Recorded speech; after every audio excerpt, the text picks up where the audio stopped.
Obviously, we have got a lot of different people already declared for the Democratic primary, making the job for both people on this side of the desk and those who are going to be voting the primary. It's very difficult to figure out what all these people are about. And as part of that ongoing process, I'm very excited to welcome to the show Carrie Levine of publicintegrity.org to talk about Kirsten Gillibrand. Carrie, welcome to the show. Thanks so much for having me.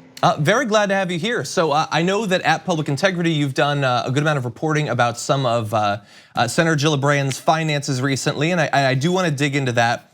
I am interested, while you've been doing this work around her though, sort of a top level, she is joining a field that is already growing crowded.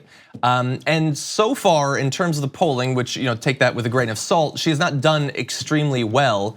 I guess at this point, based on what you have seen, the reception that she has gotten since she declared, how do you see this playing out for her?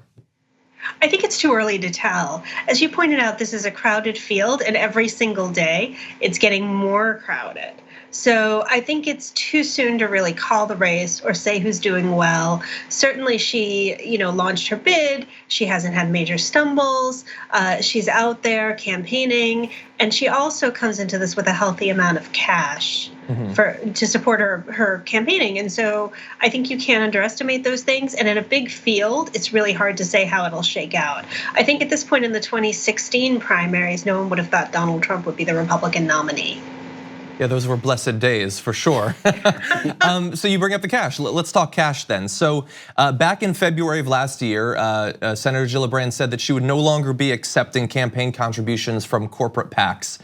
Based on what you've seen, for her, how significant of a financial change is that?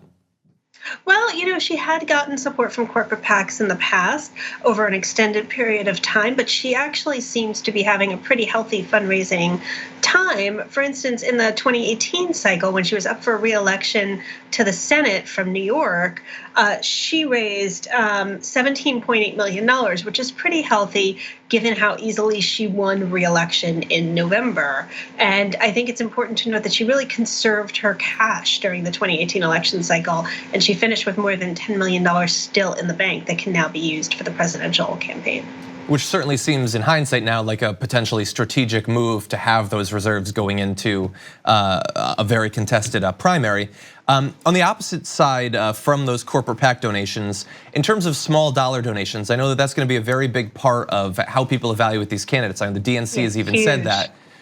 Being able to get on the debate stage is going to be based on how much funding you're getting from small donors. So in those terms, how does she rank in comparison to some of the other declared and likely to declare candidates?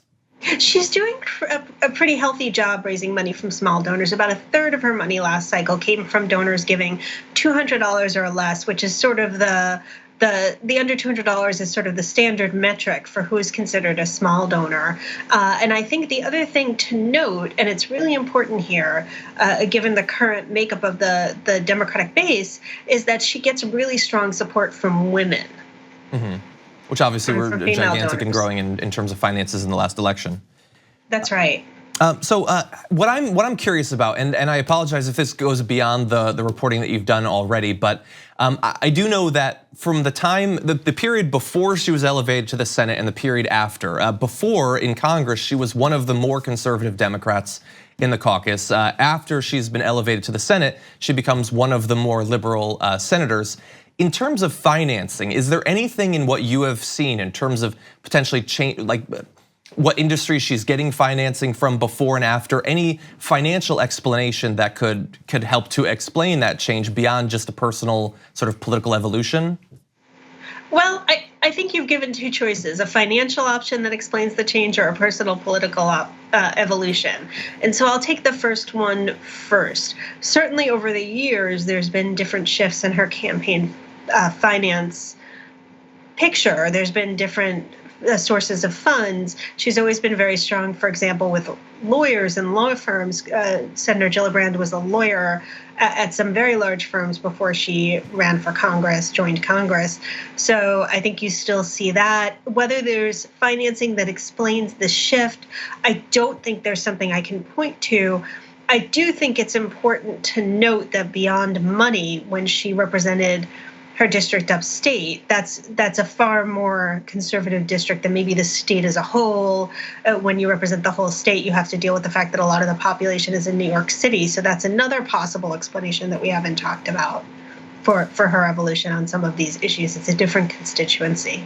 So one other thing I was curious about in terms of her financing versus other candidates, we know that senators, in most elected officials, but especially senators, tend to be on the more wealthy side.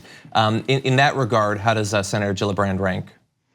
You know, she is not especially wealthy, and it's been a little while since a new ranking came out, but she's certainly not among the wealthiest members of the Senate.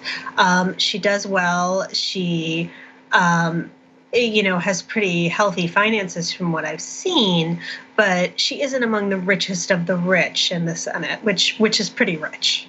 So I think the other thing to note is she does have some interesting features to her campaign finance, to her personal finances. For one thing, she's got book royalties. She's written books, and so you don't always see that for every senator. She wrote a children's book last year and had, I think, a $25,000 advance that showed up in her personal finances. So there's some interesting features like that. And in that particular area, perhaps reminiscent of Senator Obama before he became president.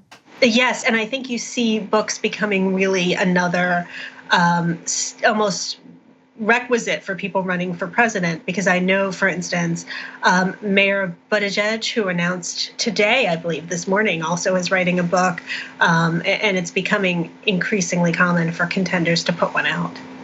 Well, Carrie Levine, I want to thank you for joining us, both for sharing your reporting and helping us understand the candidate a little bit better. Thank you very much for having me. I appreciate it. Thank you. Thank you very much for watching this clip from the Damage Report. If you liked it, don't forget to subscribe to this channel and ring the bell on YouTube to get notifications of our new videos. And of course, you can catch the full Damage Report live every weekday at 1 p.m. Eastern, 10 a.m. Pacific on TYT Network on YouTube TV.